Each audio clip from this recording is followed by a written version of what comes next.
Bismillahirrahmanirrahim. Assalamualaikum warahmatullahi wabarakatuh dan salam Malaysia prihatin. Alhamdulillah, tuan-tuan dan puan-puan, seperti yang dijanjikan, kita bertemu hari ini untuk menjayakan Simposium Wanita Negara atau ringkasnya SWN bagi tahun 2021 bertemakan merealisasikan pemerkasaan wanita. Apa khabar kepada seluruh warga maya yang bersama pada hari ini? Dibawakan oleh Jabatan Pembangunan Wanita selaku nadi penggerak program dengan kerjasama NCWO, simposium kali ini diadakan sebagai platform bagi mendapatkan input untuk menambah baik agenda pemerkasaan wanita negara.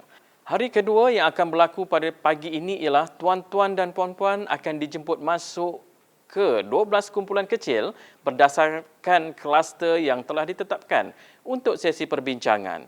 Selama tempoh perbincangan, peserta akan dibantu oleh fasilitator dalam setiap kumpulan bagi memudahkan perbincangan. Tajuk-tajuk yang telah dipilih agar lebih terarah dan membuahkan hasil seperti yang dihasratkan. Perbincangan mengikut kluster dan kumpulan ini akan berlangsung selama hampir 2 jam sehingga jam 11 pagi.